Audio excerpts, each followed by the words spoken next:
అందరికీ నమస్కారం. ఈరోజు మనం తెలుసుకోబోతున్న కథ భార్యదిద్దిన కుటుంబం. పోలవరం అనే గ్రామంలో సత్యమూర్తి అనే జమీందారు తన భార్య తులసి, కొడుకు వాసుతో కలిసి సంతోషంగా జీవిస్తాడు. సత్యమూర్తి ఆ గ్రామంలోని రైతులకు చాలా తక్కువ వడ్డీలకే రుణాలిస్తాడు.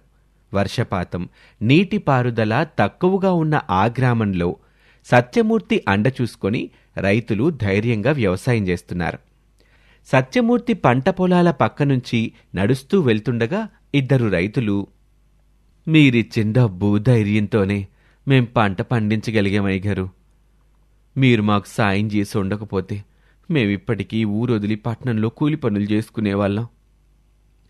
అదేం లేదు మల్లన్న, మీ కష్టం మీ శ్రమే మిమ్మల్ని కాపాడింది. అయినా మీరందరూ కష్టపడి పనిచేశారు కాబట్టే ఆ లక్ష్మీదేవి కూడా మిమ్మల్ని కరుణించింది. జమీందారు గారు, ఓ చిన్న మాట. ఈసారి పంట బాగానే పండినా మా అమ్మాయి పెళ్లి పెట్టుకోవటం వల్ల ఖర్చులు బాగా పెరిగాయి.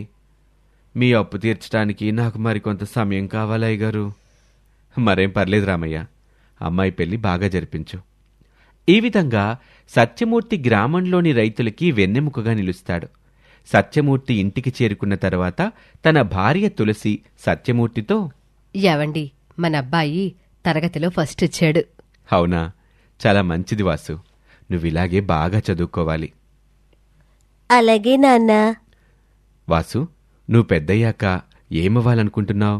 నేను కూడా మీలాగే ఊర్లో అందరూ గౌరవించే స్థాయికి రావాలనుకుంటున్నాను నాన్న. గ్రామస్తులందరూ నన్ను గౌరవించటానికి మీ అమ్మే ప్రధాన కారణం వాసు. అదేలాగండి. అవును తులసి, నా ఆశయాలకు తగ్గ భార్య కావాలని నేను చాలా కాలం పెళ్లి చేసుకోలేదు. మన ఆలోచనలు దగ్గరగా ఉండటం వల్లే నేను నిన్ను పెళ్లి చేసుకోవాలి అనుకున్నాను.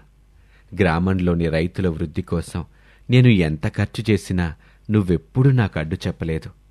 అర్థం చేసుకునే నీలాంటి భార్య నాకు దొరికింది కాబట్టే ఇప్పుడు ఊళ్ళో అందరూ నన్ను గౌరవిస్తున్నారు తులసి. మీ తల్లి తండ్రులకొచ్చిన కష్టం మరే రైతుకి రాకూడదని మీరు రైతులందరికీ మంచి చేస్తున్నారు. మీరింత గొప్ప పని చేస్తుంటే మిమ్మల్ని చూసి గర్వపడతానే తప్ప మీకు ఎందుకు అడ్డుపడతానండి. ఇలా సత్యమూర్తి తులసి చాలా అన్యోన్యంగా జీవిస్తారు. ఒకరోజు వారు ముగ్గురూ కలిసి ఆ గ్రామంలోని గుడికి వెళ్తారు.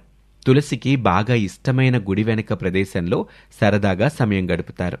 ఇలా వారి జీవితం సంతోషంగా సాగిపోతుంది. ఇదిలా ఉండగా అదే ఊళ్ళో సోమయ్య అనే రైతు తన కొడుకు గోపాల్తో, గోపాలు, నెలకు 30,000 రూపాయల జీతం అంటే తక్కువేం కాదు నాయనా.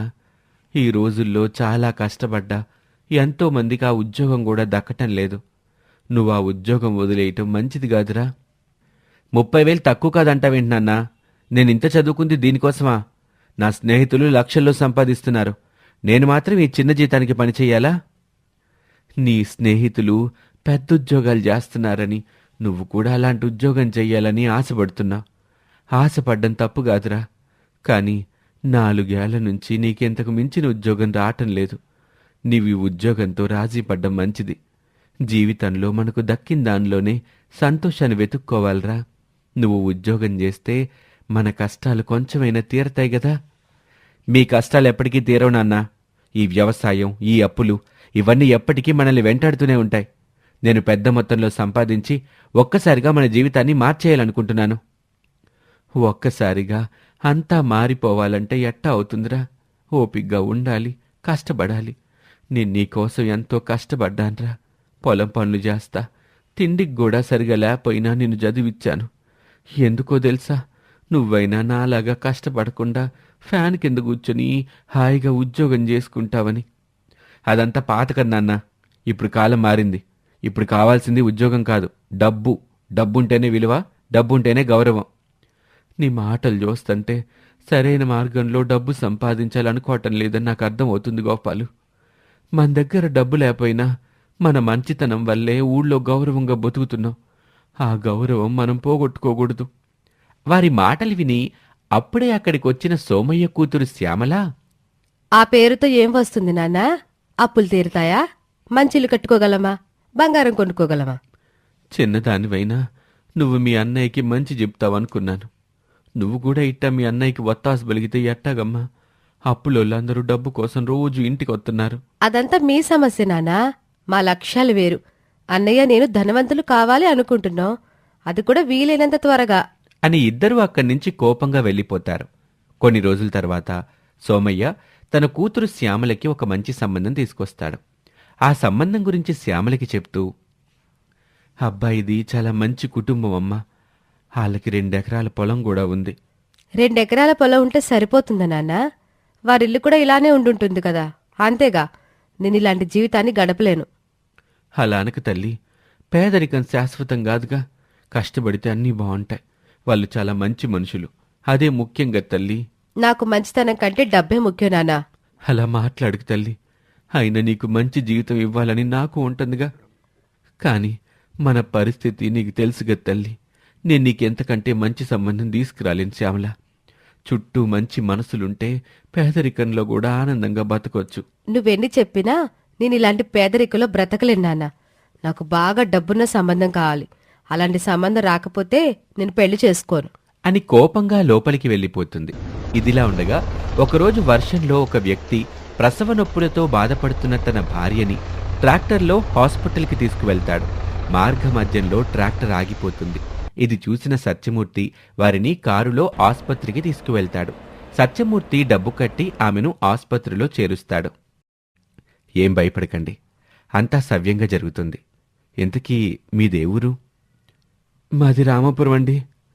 ఇంతలో వైద్యురాలు బయటకొచ్చి, మీకు అమ్మాయి పుట్టింది. తల్లి బిడ్డ ఇద్దరు క్షేమంగా ఉన్నారు అని చెప్పి లోపలికి వెళ్తుంది.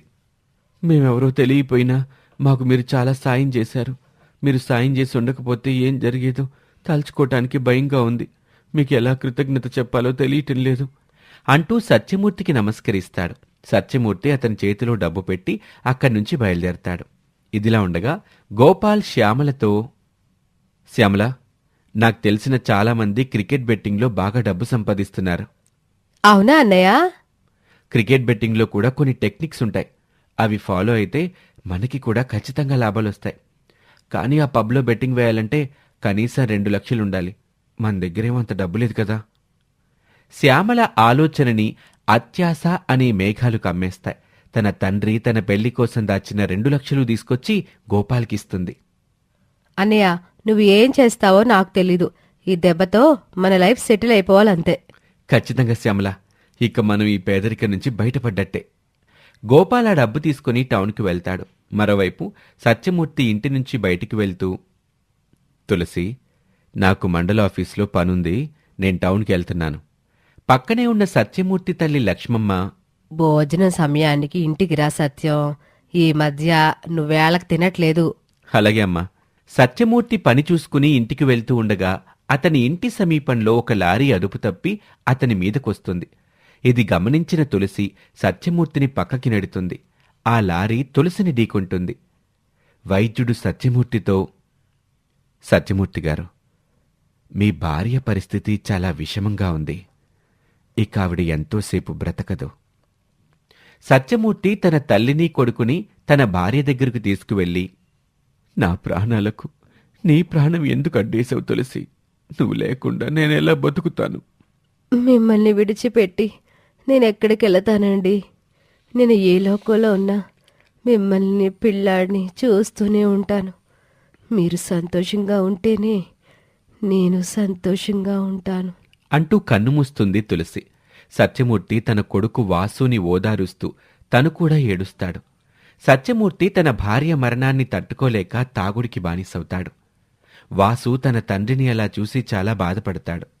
ఊరి ప్రజలు కూడా సత్యమూర్తికొచ్చిన కష్టం చూసి చాలా జాలిపడతారు. వాసు సత్యమూర్తి దగ్గరికి వెళ్ళి, నాన్న, మీరెందుకు ఇలా అయిపోతున్నారు? అమ్మ లేదని నన్ను కూడా వదిలేస్తారా? మీరిలా ఉంటే నేనెవరికి చెప్పుకోవాలి? నన్ను క్షమించు వాసు. మీ అమ్మిక లేదనే నిజాన్ని నేను అంగీకరించలేకపోతున్నాను. అందుకే నేను నా అదుపులో ఉండలేకపోతున్నాను. మీ అమ్మ నన్ను ఒంటరి చేసి వెళ్ళిపోయింది. లేదు నాన్న, అమ్మ ఎక్కడికి వెళ్ళలేదు. తను ఎప్పుడూ మనతోనే ఉంటుంది. మీరిలా తాగుతూ ఉంటే అమ్మ బాధపడుతుంది అని తన తండ్రిని మళ్లీ మామూలు మనిషిని చేసే ప్రయత్నం చేస్తాడు. సత్యమూర్తిని అలా చూసిన గ్రామస్తులు కూడా చాలా బాధపడతారు. ఎంత మంచి మనిషిట్ట అయిపోయాడు. భార్య పోయిన దుఃఖంలో కొడుకును కూడా పట్టించుకోవటం లేదు.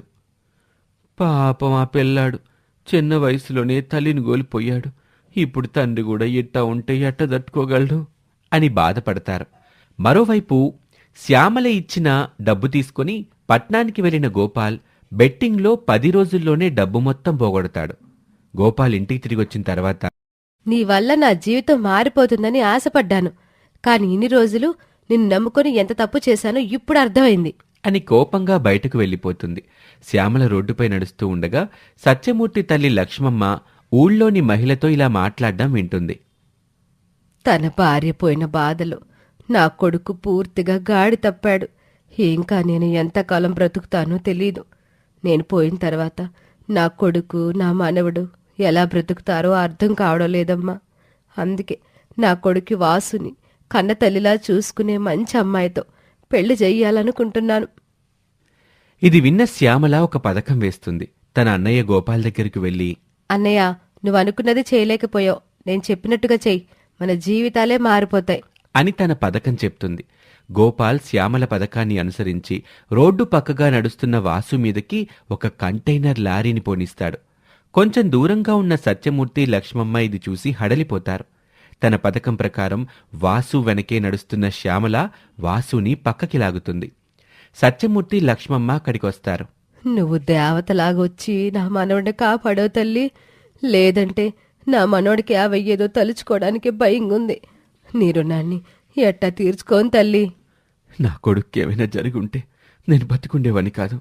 మీకెలా కృతజ్ఞతలు చెప్పాలో కూడా నాకు తెలియటం లేదు. చిన్నపిల్లవాడు ప్రమాదంలో ఉంటే ఎవరైనా కాపాడతారు. ఇదేమి గొప్ప విషయం కాదండి.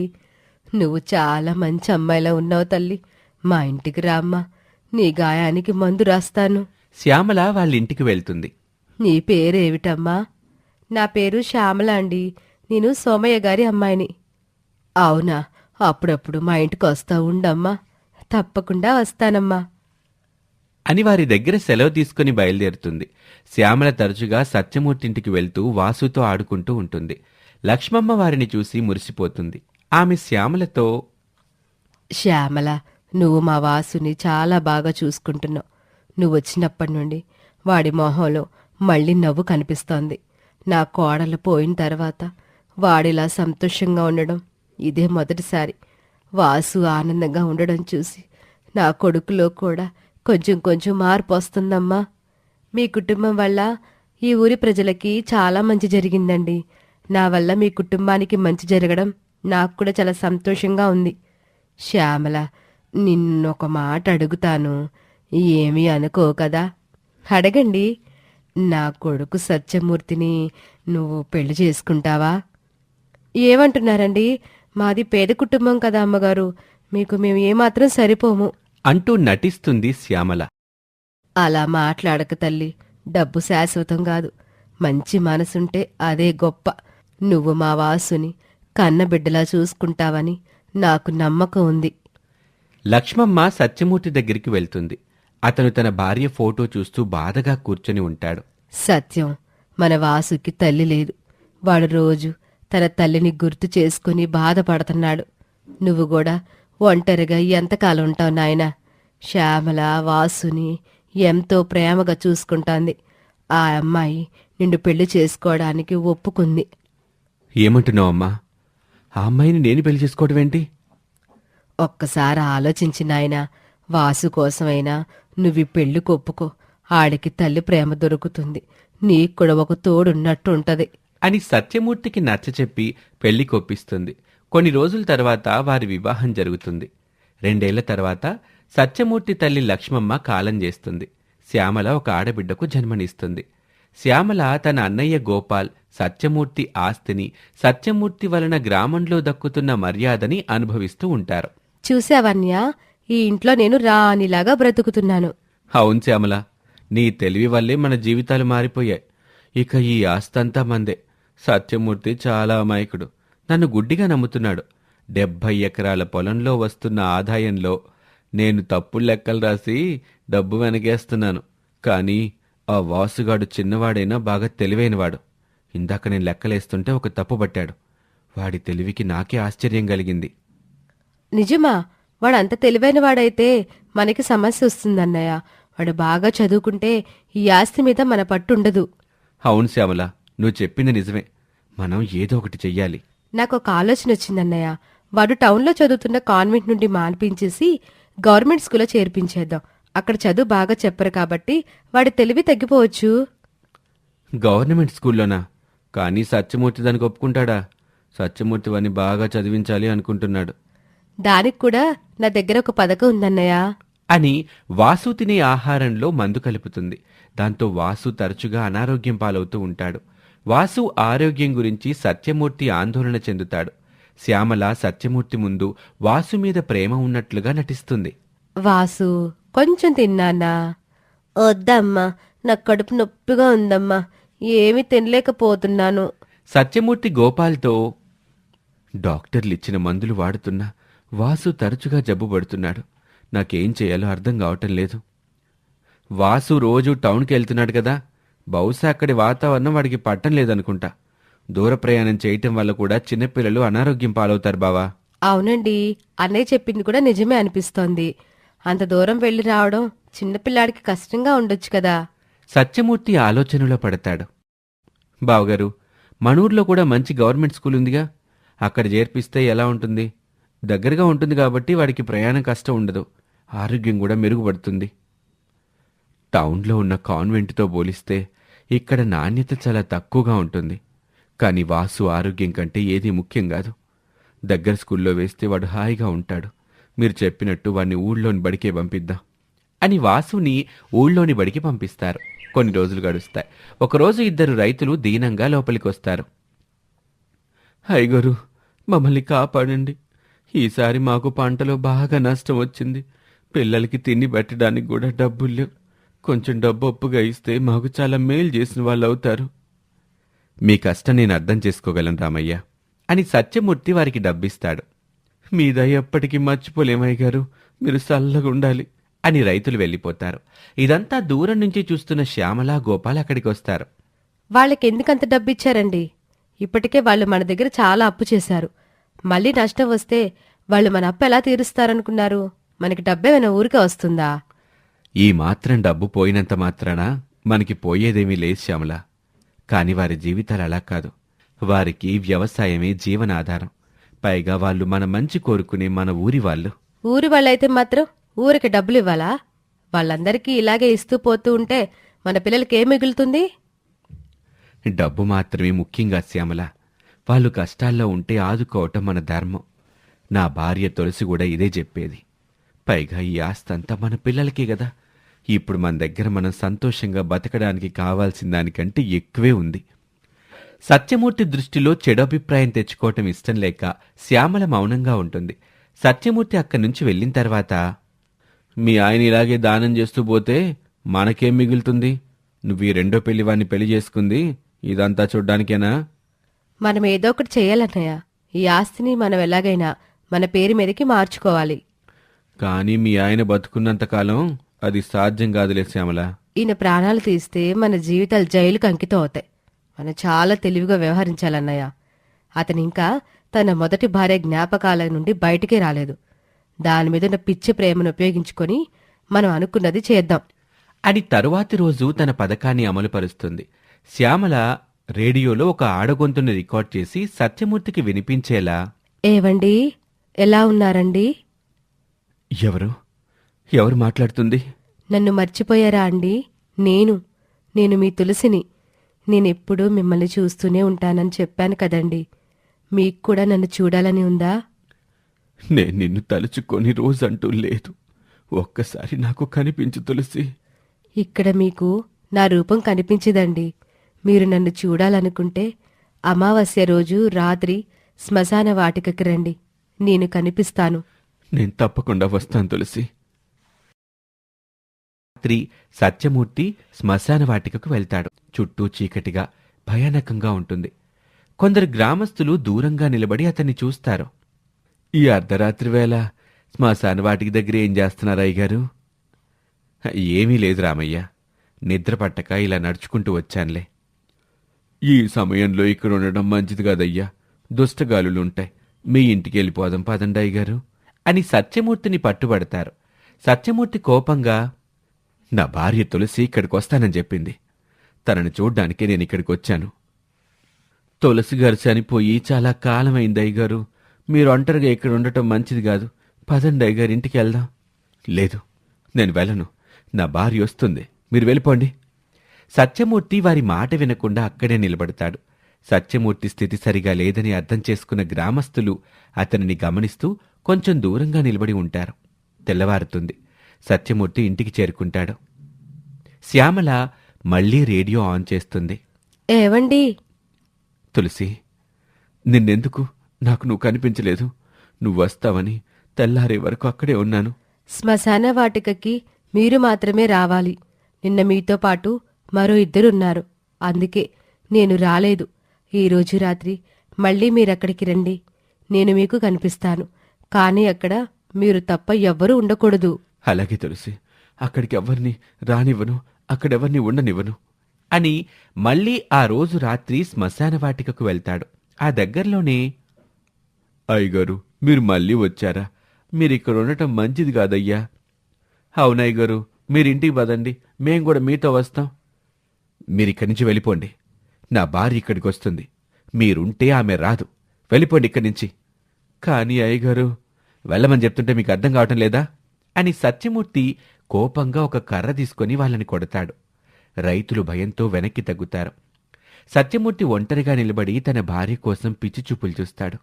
శ్యామల, గోపాల్ దూరం నుంచి ఇదంతా చూస్తూ తమ పథకం విజయవంతమవుతున్నందుకు సంతోషిస్తారు. ఇలా సత్యమూర్తి ప్రతి రాత్రి తన భార్య తులసి కనిపిస్తుంది అనే ఆశతో శ్మశాన వాటికకు వెళ్తూ ఉంటాడు. కొందరు గ్రామస్తులు సత్యమూర్తి గురించి ఇలా మాట్లాడుకుంటూ ఉంటారు. పాపం సత్యమూర్తి గారు, ఆయన మానసిక స్థితి దెబ్బతిన్నట్టుంది. తన భార్యను చూడ్డానికి ప్రతి రాత్రి శ్మశాన వాటికకి వెళ్తున్నారు. పాపం సత్యమూర్తి గారు, ఆయన మానసిక స్థితి దెబ్బతిన్నట్టుంది. తన భార్యను చూడ్డానికి ప్రతి రాత్రి శ్మశాన వాటికకి వెళ్తున్నారంట.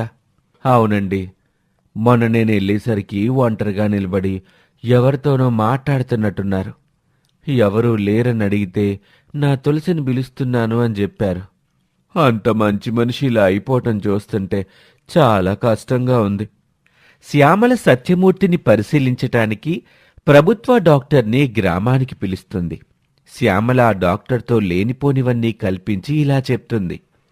నేను ఆయన రెండో భార్యని. ఆయన మొదటి భార్య చనిపోయి 2 ఏళ్ల పైన అయ్యింది. కాని ఈ మధ్య తన మొదటి భార్య తనని శ్మశాన వాటికి రమ్మని పిలుస్తుందని చెబుతున్నారు. అదంతా మీ భ్రమ. అక్కడికి వెళ్ళొద్దని చెప్తుంటే ఆయన నా మీద చేయి చేసుకుంటున్నారు. డాక్టర్ గ్రామస్తుల్ని కూడా సత్యమూర్తి గురించి వాకబు చేస్తారు. ఆ గ్రామస్తులు వారు చూసింది చెప్తారు. మీరే ఆయన్ని మామూలు మనిషిని చెయ్యండి డాక్టర్ గారు. డాక్టర్ మళ్ళీ సత్యమూర్తి ఇంటికి వెళ్తాడు. సత్యమూర్తి తన చేతిలో తన భార్య ఫోటో పట్టుకొని చూస్తూ ఉంటాడు. సత్యమూర్తి గారు, మీరు మాతో పాటు ఒకసారి ఆస్పత్రికి రావాలి. కుదరదు. నన్ను కలవటానికి నా భార్య ఎప్పుడైనా ఇక్కడికి రావచ్చు.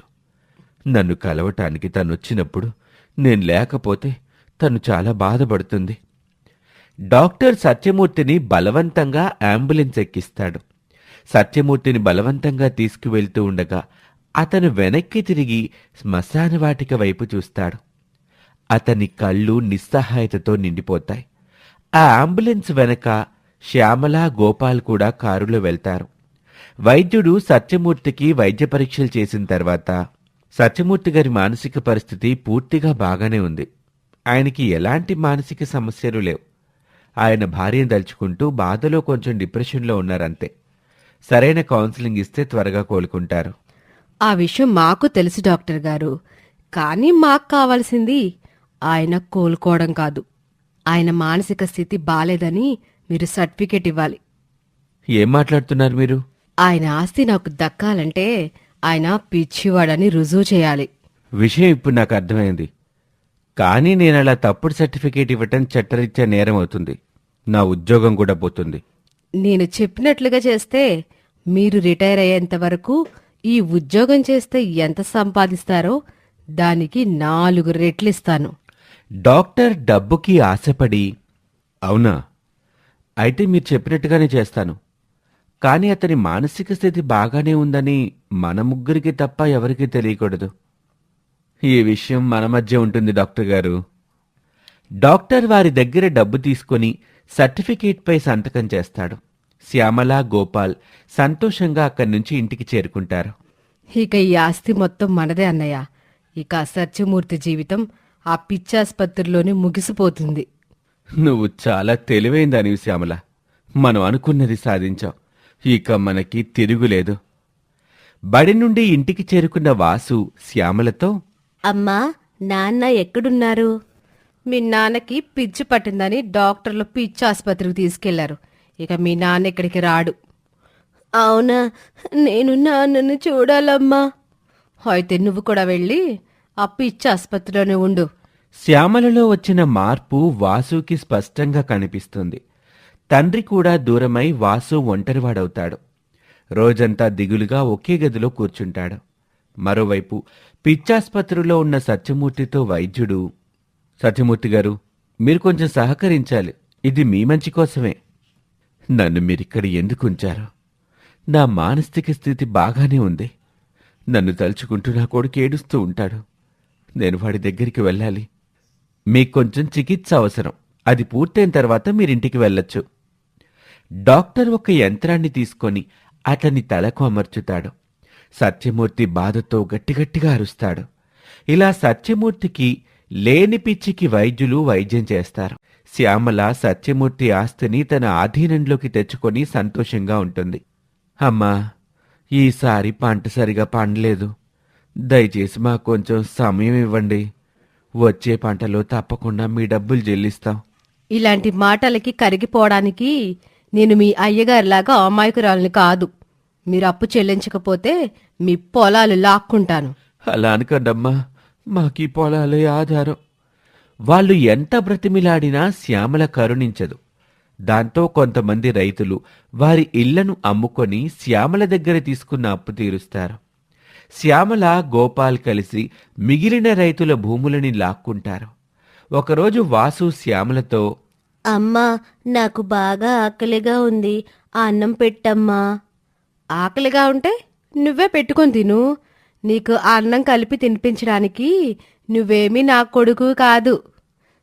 ఎందుకమ్మా నువ్విలా మారిపోయావు? ఇక ఎప్పుడు నువ్వు నన్ను అమ్మ అని పిలవకో. నన్ను నువ్వు అమ్మగారు అని పిలవాలి. అర్థమైందా? అర్థమైంది అమ్మగారు. ఇలా 2 ఏళ్లు గడుస్తాయి. ఒకరోజు శ్యామల కూతురు ప్రియా, అమ్మా, ఈరోజు రాఖీ పండుగ కదా, నేను అన్నయ్యకి రాఖీ కడతాను. ఎవరు నీకు అన్నయ్య? వాడికి మనకి ఎలాంటి సంబంధం లేదు. అదేంటమ్మా? వాడు నాకు పుడితే నీకు అన్నయ్య అవుతాడు. కానీ వాడు నాకు పుట్టలేదు ప్రియా. ఇంకెప్పుడు వాడిని అన్నయ్య అని పిలవకో. దూరంగా ఉన్న వాసు ఇదంతా విని తనకంటూ ఎవ్వరూ లేరని బాధపడతాడు. గోపాల్ వాసుని పొలానికి తీసుకువెళ్లి పని చేయిస్తూ ఉంటాడు. చాలాసేపటి నుంచి పనిచేస్తున్నాను. నాకు చాలా కష్టంగా ఉందండి. కొంచెంసేపు కూర్చొని మళ్ళీ పనిచేస్తానండి. ఈరోజు ఈ నాట్లన్నీ వేస్తేనే నీకు తిండి, లేదంటే నువ్వు పస్తులుండాల్సిందే. వాసు నిస్సహాయంగా మళ్లీ పనిచేయటం మొదలు పెడతాడు. అతని చిన్నారి శరీరం అలసటతో వణుకుతుంది. ఆ రోజు సాయంత్రం వాసు ఇంటికి వెళ్ళిన తర్వాత గదిలో ఒంటరిగా కూర్చొని, నాన్నా, నన్ను ఎలాంటి కష్టం రాకుండా చూసుకునేవారు. అమ్మ కూడా నన్ను ఎంతో ప్రేమగా చూసుకునేది. కానీ ఇప్పుడు నాతో ప్రేమగా మాట్లాడే వాళ్ళే లేరు. అప్పుడే ప్రియ గదిలోకొచ్చి, అన్నయ్య, నువ్విక్కడికి వచ్చావేంటి ప్రియా? అమ్మ చూస్తే నిన్ను తిడుతుంది. ఈరోజు రాఖీ పండుగ కదా అన్నయ్య, నీకు రాఖీ కడదామని తీసుకొచ్చాను. ప్రియ వాసుకి రాఖీ కడుతుంది. వాసు చాలా సంతోషిస్తాడు. ఈ విధంగా గంజాయి వనంలో తులసి మొక్కల ప్రియ రూపంలో వాసుకి ప్రేమ దక్కుతుంది. కాని శ్యామల ప్రియని వాసుతో కలవనివ్వదు. ఇలా 14 సంవత్సరాలు గడుస్తాయి. వాసుని శ్యామల తన కాలి కింద చెప్పులా తయారు చేస్తుంది.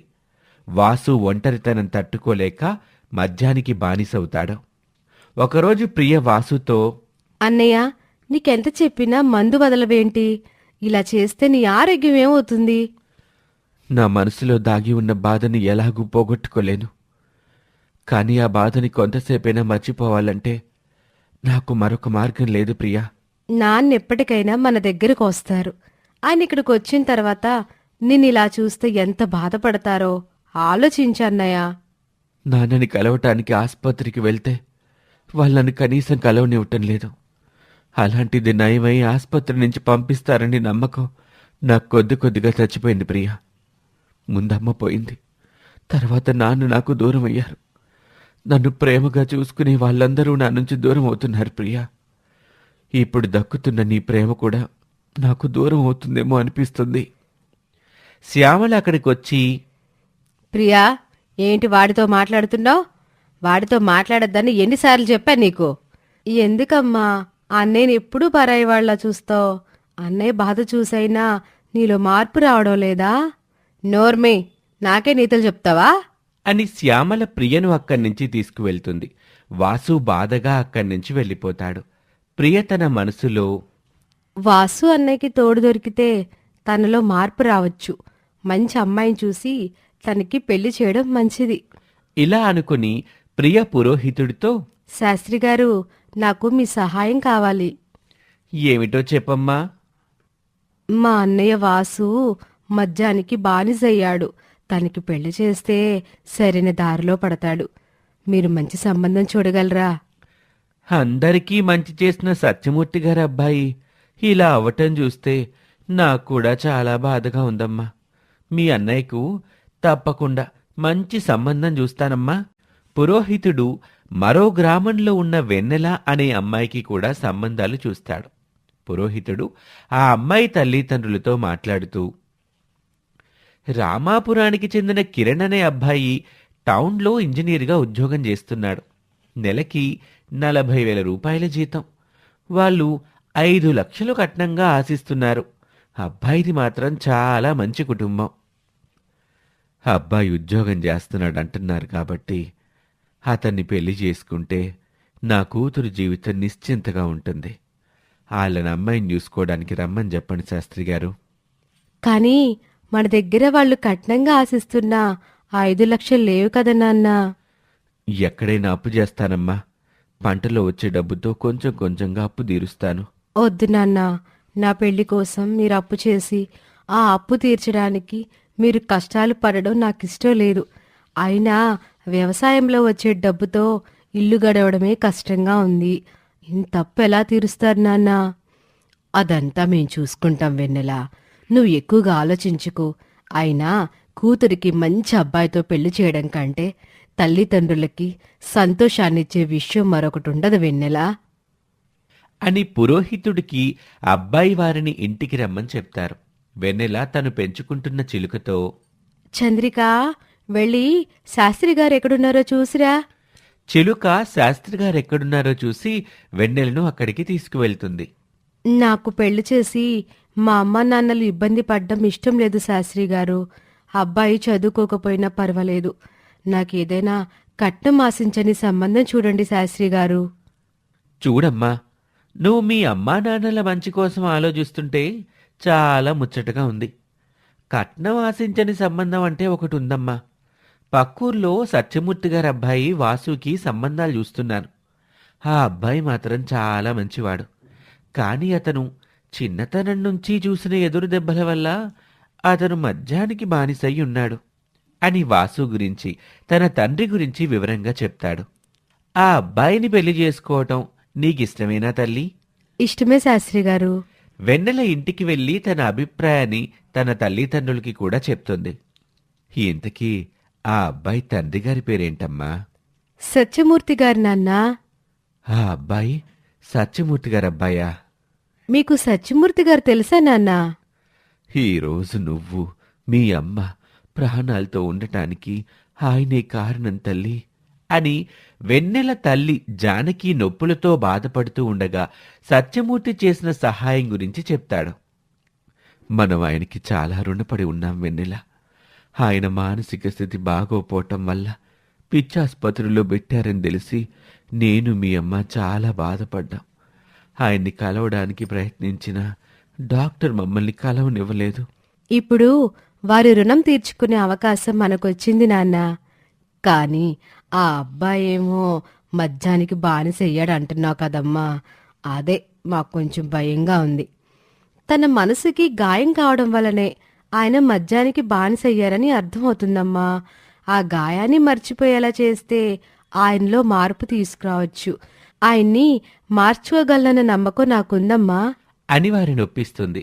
ప్రియ మాటకు విలువనిచ్చి వాసు కూడా వెన్నెలను పెళ్లి చేసుకోవటానికి ఒప్పుకుంటాడు.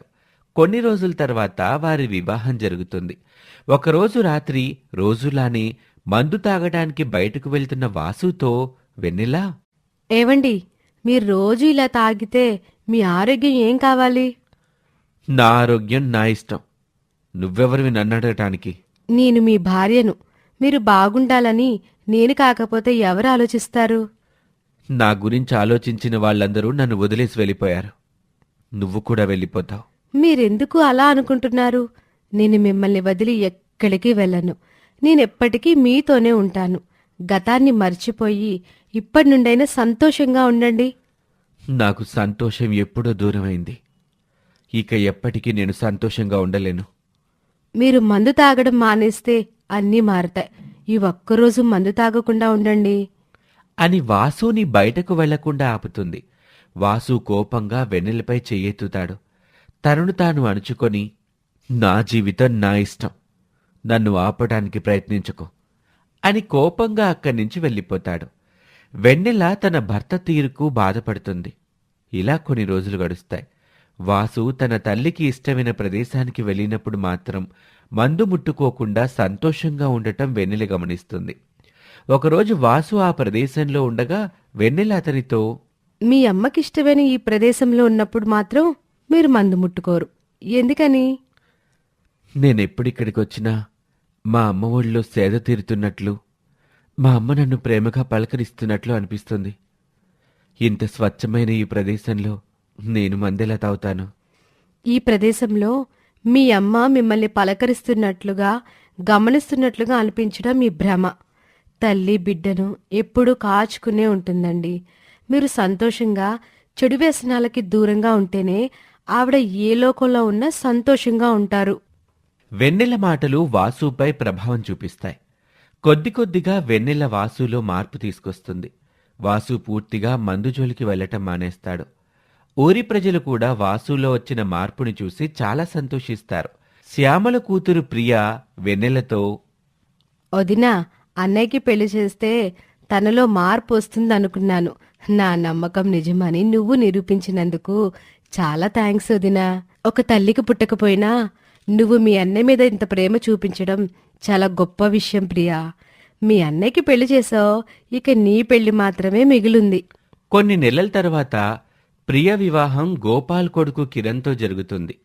వాసులో వచ్చిన మార్పు చూసిన శ్యామల, గోపాల్ మాట్లాడుకుంటూ ఉంటారు. ఇంతలో వెన్నెల పెంచుకుంటున్న చిలుక ఎగురుతూ కిటికీపై వాలుతుంది. వెన్నెల దాని వెనకే వస్తూ వాళ్ళు మాట్లాడుకోవటం వింటుంది. చూసావా అన్నయ్య, వాడి భార్య వాడిని పూర్తిగా మార్చేసింది. మద్యం మత్తు నుండి పూర్తిగా బయటపడ్డాడు.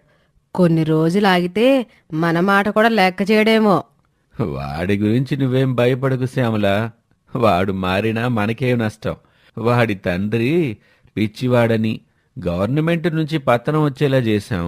ఇప్పుడు ఆస్తి మొత్తం నీ పేరు మీదే కదా ఉంది. ఇక మనల్ని ఎవ్వరూ ఏమీ చేయలేరు. కిటికీ అవతలి వైపున్న వెన్నెల వారి మాటలు వింటుంది. వీళ్ళు ఇంత దారుణం చేశారా? నా మామగారి మానసిక స్థితి బాగానే ఉన్నా ఆయన పిచ్చివాడని లోకాన్ని నమ్మించారా? వెన్నెల తన చిలుకతో, నీ వల్లే ఈ నిజం నాకు తెలిసిందిరా. లేదంటే ఎప్పటికీ ఈ నిజం బయటకు వచ్చేది కాదేమో. వెన్నెల తన భర్తకు ఈ విషయం చెప్పటానికి వెళ్తుంది. కాని మధ్యలో ఆగి తన మనసులో ఇలా అనుకుంటుంది. ఈ నిజం నా భర్తకి చెప్తే ఇన్నేళ్లు తన తండ్రిని తనకు దూరం చేసినందుకు ఆయన వీరికి ఎదురు తిరిగే అవకాశం ఉంది. వీళ్ళు ఆస్తి కోసం నా భర్తని చంపడానికి కూడా వెనకాడరు. ఈ విషయం ఆయనకి చెప్పకుండా నేనే మావేని బయటకి తీసుకురావడం మంచిది అని నిశ్చయించుకొని వెన్నెల సత్యమూర్తి ఉన్న ఆస్పత్రికి బయలుదేరుతుంది. ఆస్పత్రి సిబ్బందితో సత్యమూర్తి పేరు చెప్పకుండా మరొక మానసిక రోగిని కలవాలని చెప్పి లోపలికి ప్రవేశిస్తుంది. సత్యమూర్తి కోసం ఒక్కో గది వెతుకుతూ ఉంటుంది. సత్యమూర్తి ఒక గది నుండి బయటకొచ్చి ఆ రోజొచ్చిన న్యూస్ పేపర్ నుంచి ఒక పేపర్ చించుకొని తన గదిలోకి వెళ్ళిపోతాడు. ఇది చూసిన వెన్నెల ఆ గదిలోకి వెళ్తుంది. సత్యమూర్తి ఆ పేజీలో ఉన్న సుడోకు పజిల్ని చాలా త్వరగా పరిష్కరించటం చూసి వెన్నెల ఆశ్చర్యపోతుంది. సత్యమూర్తికి అలికిడి అనిపించి వెనక్కి తిరుగుతాడు. అతడు వెన్నెలని చూసి, ఎవరమ్మా నువ్వు? ఈ గదిలో ఏం చేస్తున్నావు? నేను మీ అబ్బాయి వాసు భార్యని మావయ్య గారు. నా పేరు వెన్నెల. నా కొడుకు వాసు పెళ్లి చేసుకున్నాడా? మంచిదమ్మా, నువ్వు చాలా మంచి అమ్మాయిలా ఉన్నావు. నా కొడుకుని బాగా చూసుకో తల్లి. తప్పకుండా చూసుకుంటాను మావయ్య గారు. మిమ్మల్ని ఇలా చూస్తుంటే నాకు చాలా బాధగా ఉంది మావయ్య గారు. నా మానసిక స్థితి బాగానే ఉంది తల్లి. నేను పిచ్చివాణ్ణి కాదని చెప్పినా ఎవరు నమ్మటం లేదు. మీ మతిస్థిమితం బాగానే ఉందని నాకు తెలుసు మావయ్య గారు. కానీ మీరు తెలుసుకోవాల్సింది ఒకటి ఉంది. ఏంటమ్మా అది? మీ ఆస్తిని అనుభవించడానికి మీ రెండవ భార్య శ్యామల మిమ్మల్ని ఊరి వారందరి ముందు పిచ్చివాడిగా చిత్రీకరించింది. వైద్యులకి లంచం ఇచ్చి మిమ్మల్ని ఆసుపత్రిలో బంధించింది. అవునా? తనకు నేను ఏ హాని చేశానని నా జీవితాన్ని ఇలా నరకంగా మార్చిందమ్మా అంటూ సత్యమూర్తి కంటతడి పెట్టుకుంటాడు. బాధపడకండి మావయ్య గారు. నేను మిమ్మల్ని ఇక్కడి నుండి తప్పకుండా విడిపిస్తాను. ఇంకొన్ని రోజుల్లో మీరు మన ఇంటికి తిరిగొస్తారు. ఇది నా మాట మావయ్య గారు అని వెన్నెల సత్యమూర్తికి ధైర్యం చెప్తుంది. సత్యమూర్తికి జీవితం మీద మళ్లీ ఆశ చిగురిస్తుంది. స్వాతంత్ర్య దినోత్సవం సందర్భంగా ఆ జిల్లా కలెక్టర్ ఆశ్రమాన్ని సందర్శించబోతున్నారని వెన్నెల తెలుసుకుంటుంది. వెన్నెల తన చిలుకకి సత్యమూర్తి ఫోటో చూపిస్తుంది. ఆమె కొన్ని సుడోకు షీట్లను తీసుకుని ఆశ్రమానికి వెళ్తుంది. వెన్నెల ఆ సుడోకు షీట్లను తన చిలుకకిచ్చి సత్యమూర్తికి ఇవ్వమని చెప్తుంది. చిలుక గాలిలో ఎగురుతూ సత్యమూర్తిని వెతికి సుడోకు షీట్లను అతనికి అందిస్తుంది. సత్యమూర్తి ఆశ్చర్యంగా ఆ షీట్లను తీసుకుని వెంటనే పరిష్కరించటం మొదలు పెడతాడు. కొద్దిసేపటి తర్వాత కలెక్టర్ ఆశ్రమంలో తిరుగుతూ రోగులను గమనిస్తూ ఉంటారు. అరుగు మీద కూర్చొని సత్యమూర్తి ఏదో రాస్తూ ఉండటం కలెక్టర్ చూస్తాడు. కలెక్టర్ సత్యమూర్తి దగ్గరికొచ్చి సుడోకు పజిల్స్ని చాలా వేగంగా పరిష్కరించటం చూసి ఆశ్చర్యపోతాడు. డాక్టర్ గారు, ఆయనెవరు? మానసిక స్థితి సరిగా లేని వ్యక్తి ఇంత వేగంగా సుడోకుని ఎలా పరిష్కరించగలుగుతాడు? అని సత్యమూర్తితో, నమస్కారమండి, మీరు చాలా బాగా సుడోకు పరిష్కరిస్తున్నారు. నమస్కారం అండి. ఇది నాకు చాలా కాలం నుంచున్న అలవాటు. చాలా తెలివైన వాళ్ళు మాత్రమే సుడోకు ఇంత త్వరగా పరిష్కరించగలరు. మిమ్మల్ని చూస్తుంటే మతిస్థిమితం సరిగా లేనివారిలా లేరు. మీరిక్కడెందుకున్నారు? నా భార్య దూరమైన బాధలో కొంచెం కలత చెందానంతే. దానికి పిచ్చి అని పేరు పెట్టి నన్నిక్కడ ఉంచారు సార్. డాక్టర్ గారు, ఏంటిది? ఈయన ఎంతో సాధారణంగా మాట్లాడుతున్నారు. మరెందుకు ఈయన ఇక్కడుంచారు? సార్, ఆయన ఈ మధ్య చికిత్సకు బాగా స్పందిస్తున్నారు. మేం త్వరలోనే ఆయన డిశ్చార్జ్ చేయడానికి ప్లాన్ చేస్తున్నాం సార్. మీరు బాధపడకండి, మీరు త్వరలోనే మీ ఇంటికి వెళ్ళొచ్చు అని కలెక్టర్ హామీ ఇస్తాడు. కొన్ని రోజుల తర్వాత సత్యమూర్తి ఆస్పత్రి నుంచి డిశ్చార్జ్ అవుతాడు. వెన్నెల ఆస్పత్రికి వచ్చి సత్యమూర్తిని ఇంటికి తీసుకెళ్తుంది. వెన్నెల వాసు దగ్గరికి వెళ్ళి, ఏవండి, మీకు పుట్టినరోజు కానుకగా ఒక వెలకెట్టలేని బహుమానం తీసుకొచ్చాను అని సత్యమూర్తిని చూపిస్తుంది. సత్యమూర్తిని చూడగానే వాసు, నాన్నా, ఇది కళ నిజమా అని తండ్రిని గట్టిగా హత్తుకుంటాడు. నాన్నా, మిమ్మల్ని చూస్తుంటే ఎంత సంతోషంగా ఉందో చెప్పలేను నాన్న. నన్ను వదిలి మళ్ళీ ఎక్కడికి వెళ్ళరు కదా? నేను నిన్ను విడిచి ఎక్కడికి వెళ్ళను వాసు. వెన్నెల తెలివి వల్లే నేను ఈరోజు బయటకు వచ్చాను. నేను నా తల్లి ఈరోజు ప్రాణాలతో ఉండడానికి కారణం మీరే మావయ్య గారు. మిమ్మల్ని చూడ్డానికి మా అమ్మ నాన్న కూడా ఇక్కడికి వచ్చారు. వెన్నెల తల్లిదండ్రులు జరిగిందంతా సత్యమూర్తికి గుర్తు చేస్తారు. మీరు చేసిన మంచి మీకు మంచి చేసింది. సత్యమూర్తి ఆస్పత్రి నుంచి తిరిగి రావడంతో ప్రియ కూడా చాలా సంతోషిస్తుంది. శ్యామల, గోపాల్ కలిసి చేసిన దుర్మార్గం తెలుసుకొని వాసు రగిలిపోతాడు. అందరూ కలిసి శ్యామల, గోపాల్ దగ్గరికి వెళ్తారు. సత్యమూర్తిని చూసి ఇద్దరికీ నోట మాట రాదు. కాని శ్యామల మాత్రం ఆనందం నటిస్తూ, ఏవండి, మీరు తిరిగొచ్చారా? నాకెంత సంతోషంగా ఉందో మాటల్లో చెప్పలేను. సత్యమూర్తి కోపంగా, ఇక నువ్వు నటించింది చాలు. నన్ను పిచ్చివాడిగా చిత్రీకరించి ఆస్పత్రిలో నన్ను బంధించింది నువ్వేనని నాకు తెలుసు శ్యామల. ఏం మాట్లాడుతున్నారండి? నువ్వు మీ అన్నయ్యతో కలిసి ఆస్తి కోసం ఇన్ని సంవత్సరాలు మా నాన్నని నాకు దూరం చేశారు. ఆస్తి కోసం ఇంత దిగజారిపోవాలా? ఏంట్రా నోరు లేస్తుంది? మీ నాన్నని చూడగానే నీకు ధైర్యం వచ్చిందా? అవును, మిమ్మల్ని మోసం చేసే నేను ఈ ఆస్తి లాక్కున్నాను. ఇప్పుడు ఈ ఆస్తి మొత్తం నా పేరు మీద ఉంది. మీరు నన్ను ఏమీ చేయలేరు. ఆస్తి కోసం నువ్వింత దారుణం ఎలా చేస్తావమ్మా? నీ వల్ల నేను చిన్నతనం నుండి తల్లి ప్రేమకి దూరం అయ్యాను. ప్రియా, నీకేం తెలీదు, నువ్వు లోపలికెళ్ళు అని గట్టిగా అరుస్తుంది. ఒరే కిరణ్, కోడల్ని లోపలికి తీసుకెళ్ళు. ప్రియభర్త కిరణ్ తనని లోపలికి తీసుకువెళ్తాడు. మా నాన్నని ఇంత మోసం చేసిన నిన్ను వదిలిపెట్టను. కోర్టులో నీ మీద కేసు వేసి నీకు శిక్ష పడేలా చేస్తాను. కోర్టులో కేసేస్తారా? ప్రయత్నించండి. నా దగ్గర డబ్బుంది, అందర్నీ కొనేస్తాను. మీరు నన్ను ఏమీ చేయలేరు. నీ దగ్గర ఎంత డబ్బున్నా చివరికి న్యాయమే గెలుస్తుంది. నువ్వు చేసిన మోసానికి తప్పకుండా శిక్ష అనుభవిస్తావు. శిక్ష ఎవరేస్తారు? ఇప్పుడు ఈ ఇల్లు నాది, ఈ ఆస్తి నాది. ఇక్కడుండడానికి నీకు ఎలాంటి హక్కు లేదు. వెంటనే ఇక్కడి నుంచి వెళ్ళిపోండి. శ్యామల వారిని బలవంతంగా బయటకు నెట్టడానికి ప్రయత్నిస్తుంది. వాసు, వెన్నెల సత్యమూర్తిని తీసుకుని బాధగా ఇంటి నుంచి బయటకు నడుస్తారు. సత్యమూర్తి వెనక్కి తిరిగి తన ఇంటిని ఒక్కసారి చూసుకుంటాడు. అతని గుండె బరువెక్కుతుంది.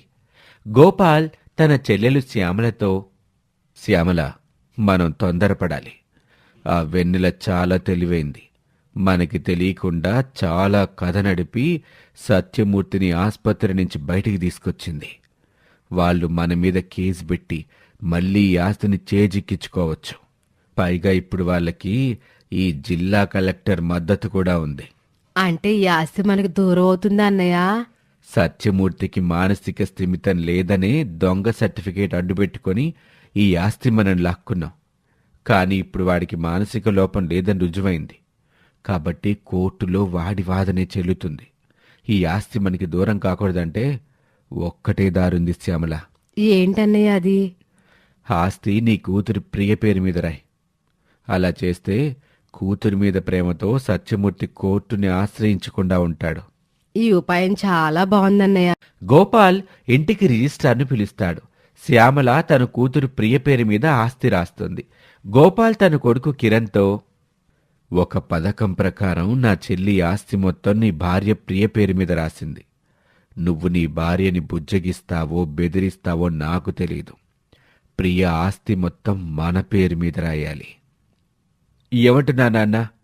ఆస్తి కోసం నేను ప్రియని కొట్టడం ఏంటి? నాకేమీ ఆస్తి అక్కర్లేదు. నీకక్కర్లేదురా, కానీ నాకు కావాలి. నేను చెప్పినట్టు చేస్తావా లేదా? లేదు నాన్న, ఆస్తి కోసం నేను నీలా దిగజారిపోలేను. ఏంట్రా నోర్లేస్తుంది అని కిరణ్ను కొడతాడు గోపాల్. ఇది చూసిన ప్రియ లోపలికి వస్తుంది. ఏం చేస్తున్నారు మావయ్య? మీ అబ్బాయిని ఎందుకు కొడుతున్నారు? కొట్టడం కాదు, నువ్వు ఈ ఆస్తి మొత్తం నా పేరు మీద రాయకపోతే వీణ్ణి చంపేస్తాను అని గన్ను తీసి కిరణ్కి గురిపెడతాడు. నాకు నా కన్న కొడుకు కంటే ఆస్తే ముఖ్యం. వద్దు, నా భర్తనేం చెయ్యొద్దు. ఆస్తి మొత్తం మీ పేరు మీద రాస్తాను అని ప్రియ ఆస్తిని గోపాల్ పేరు మీద రాస్తుంది. ప్రియ ఏడుస్తూ తన భర్తతో గది నుంచి బయటకొస్తుంది. అప్పటికి ఇంటికొచ్చిన శ్యామల, ఏమైంది ప్రియా? ఎందుకు ఏడుస్తున్నావు? ఏం లేదమ్మా. ఏమైందో నువ్వైనా చెప్పు కిరణ్. నాన్న నన్ను చంపుతానని భయపెట్టి ప్రియతో ఆస్తి మొత్తం తన పేరు మీద రాయించుకున్నాడు. వారి సంభాషణ విని గోపాల్ కూడా బయటకొస్తాడు. జరిగింది తెలుసుకుని శ్యామల కోపంతో, నా కూతురు పేరు మీద ఆస్తి రాయమని చెప్పింది ఇందుకేనా? అవును, నేను నీ అన్నని. నీకున్న తెలివిలో కొంచెమైనా నాకుండకపోతే ఎలా?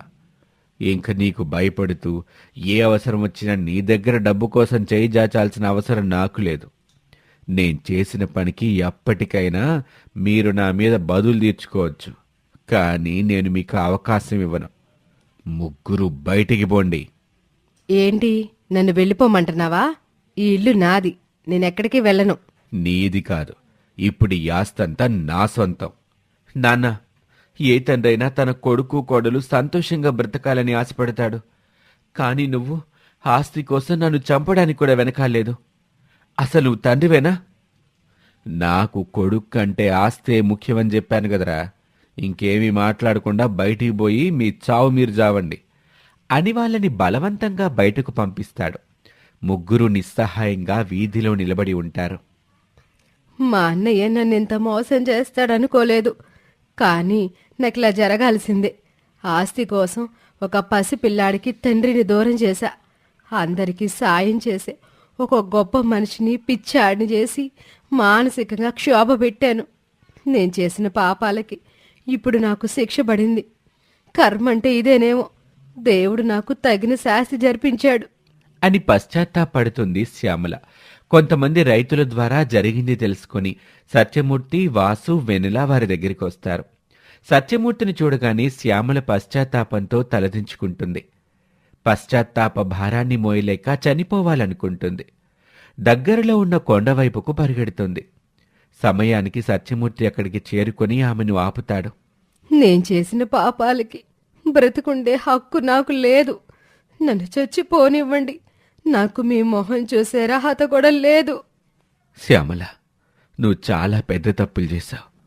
మనిషి తప్పులు చేయడం చాలా సహజం. కానీ వాటిని తెలుసుకొని పశ్చాత్తాపడితే క్షమించటంలో తప్పులేదు. నీ మాటల్లో పశ్చాత్తాపం కనిపిస్తుంది. నీలో పరివర్తన వచ్చిందని నేను నమ్ముతున్నాను. అవునమ్మా, నన్ను నీ కొడుకు అనుకోకపోయినా నేను నీలో నా తల్లినే చూసుకున్నాను. అన్నీ మర్చిపోయి మనం సంతోషంగా ఉందామమ్మా. సత్యమూర్తి వారి ముగ్గురిని తాముంటున్న ఇంటికి తీసుకుని వెళ్తాడు. శ్యామల సత్యమూర్తితో, మీరు కష్టపడి సంపాదించిన ఆస్తి నా అత్యాశ వలన ఇప్పుడు మా అన్నయ్య పరమైంది. ఆ ఆస్తి మీద నాకెప్పుడూ ఆశ లేదు శ్యామల.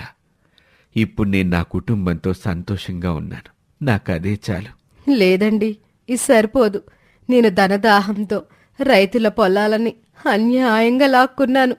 ఆస్తి మీ పేరు మీదుంటే మనం వారికి వారి వారి పొలాలు ఇచ్చేయొచ్చు. దేవుడు నాకు ఒక అవకాశం ఇస్తే నేను చేసిన తప్పులు సరిదిద్దుకోవాలనుంది. అవును మామయ్య గారు, అత్తయ్య చెప్పింది నిజం. ఆస్తి మీ పేరు మీద ఉంటే మన గ్రామంలోని రైతులందరికీ ఒక భరోసా ఉంటుంది. ఇప్పుడు మీ ఆస్తి మీ పేరు మీదకి వచ్చేలా మనం చేయాలి. నువ్వు చెప్పేది నిజమే వెన్నెల. కానీ ఆ గోపాల్ నాన్న పేరు మీదకి ఆస్తి ఎందుకు మారుస్తాడు? వెన్నెల తన పథకాన్ని వాసుకి వివరిస్తుంది. ఇద్దరూ కలిసి కలెక్టర్ దగ్గరికి వెళ్లి ఆయన సహాయం కోరతారు. చట్ట ప్రకారం మాకు న్యాయం జరిగే అవకాశం లేదు. అందుకే మేము ఈ దారిని ఎన్నుకున్నాం సార్. అలాంటి మోసగాలని మోసం చేయటంలో తప్పులేదు. మీరు చెప్పినట్టుగా నేను మీ ఎంఆర్ఓతో మాట్లాడతాను. కలెక్టర్ ఎంఆర్ఓకి ఫోన్ చేసి అతను చెయ్యాల్సింది వివరిస్తాడు. వెన్నెల, వాసు వారి పథకంలో భాగంగా మారువేషాల్లోకి మారతారు. ఎంఆర్ఓ వారిని గోపాల్ దగ్గరకు తీసుకువెళ్లి, గోపాల్ గారు, వీరు పట్నం నుండి వచ్చిన వ్యాపారవేత్తలు.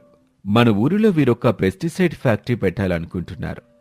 ఊళ్ళో వారికి అనువుగా ఉన్న 20 ఎకరాలు కొనుక్కోవాలనుకుంటున్నారు.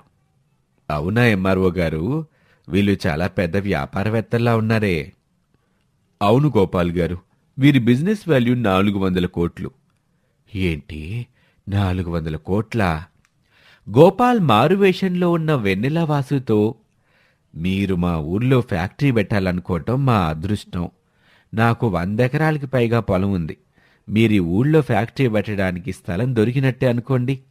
మాకు కావాల్సింది స్థలం మాత్రమే కాదు, ఒక బిజినెస్ పార్ట్నర్ కూడా. మాకు చాలా ఫ్యాక్టరీలున్నాయి. ఉన్న ఫ్యాక్టరీలన్నీ మేము చూసుకోవడం సాధ్యం కావటం లేదు. మేమిక్కడ పెట్టాలనుకుంటున్న ఫ్యాక్టరీ మీరు చూసుకోగలుగుతారా? మీకు లాభాల్లో 20% వాటా ఇస్తాం అనగానే వారితో గోపాల్, నాకు వ్యాపారంలో చాలా అనుభవం ఉంది. మీలాంటి వారికి భాగస్వామిని అవ్వటం నాకు గౌరవంగా ఉంది. మీకున్న అనుభవం మా కొత్త వ్యాపారానికి చాలా ఉపయోగపడుతుందని భావిస్తున్నాం. అయితే మాకు పార్ట్నర్ కావాలంటే మీరు కూడా కొంత పెట్టుబడి పెట్టవలసి ఉంటుంది. ఇది మా నియమం. మీరు మీకున్న ఆస్తుల్ని పెట్టుబడిగా పెట్టొచ్చు. అప్పుడు గోపాల్ తన మనసులో, ఈ ఊర్లో మట్టి బిసుక్కునే వాళ్ళకి డబ్బొడ్డికిస్తూ ఉంటే నాకు ఎదుగుదలుండదు. ఇలాంటి వాళ్ళకి భాగస్వామినైతే సమాజంలో నాకు చాలా గౌరవం లభిస్తుంది. వీళ్ళిక్కడుండరు కాబట్టి ఫ్యాక్టరీ నుంచి వచ్చే చాలా లాభాల్ని నేను వెనకేసుకోవచ్చు. వీళ్ళు నాకు ఇస్తానంటున్న 20% వీళ్లకు వదిలి ఆ 80% నేను కాజేస్తాను. వీళ్ళకి పార్ట్నర్ అయ్యే అవకాశం వదలకూడదు అని అనుకుంటాడు. నా ఆస్తి పత్రాలు మీకు హామీగా పెట్టడంలో నాకు అభ్యంతరం లేదండి అని తన ఆస్తి పత్రాలు వారికి హామీగా రాసిస్తాడు. అప్పుడు వెన్నెల ఫోన్ చేసి అందరూ ఇక్కడికి రండి. అని చెప్తుంది. సత్యమూర్తి, శ్యామల, కిరణ్, ప్రియ అక్కడికి వస్తారు. వాళ్ళని చూసిన గోపాల్, మళ్ళీ మీరిక్కడికొచ్చారేంటి? వాళ్ళింటికి వాళ్ళెందుకు రాకూడదు? గోపాల్ అయోమయంగా చూస్తాడు. వాసు, వెన్నెల వారి మారువేషం తొలగిస్తారు. నన్ను ఇంత మోసం చేసి నా ఆస్తి లాక్కుంటారా? ఈ ఆస్తి నీది నాది కాదు, ఆయనది. చివరికి ఎవరికి దక్కాల్సిన ఆస్తి వారికి దక్కింది. ఆస్తి కోసం కన్న కొడుకుని కూడా చంపడానికి వెనకాడని గోపాల్ని అందరూ కలిసి అక్కడి నుంచి వెళ్ళగొడతారు. సత్యమూర్తి తన కుటుంబంతో కలిసి సంతోషంగా జీవిస్తాడు. శ్యామల రైతుల నుంచి లాక్కున్న పొలాలని సత్యమూర్తి తిరిగి వారికిస్తాడు. శ్యామల రైతులకు క్షమాపణ చెప్తుంది. రైతులందరూ సత్యమూర్తి అనే చల్లటి నీడలో హాయిగా ఉంటారు. ఇది వాల్టి కథ. మరొక ఆసక్తికర కథలో మళ్ళీ కలుద్దాం. నమస్తే.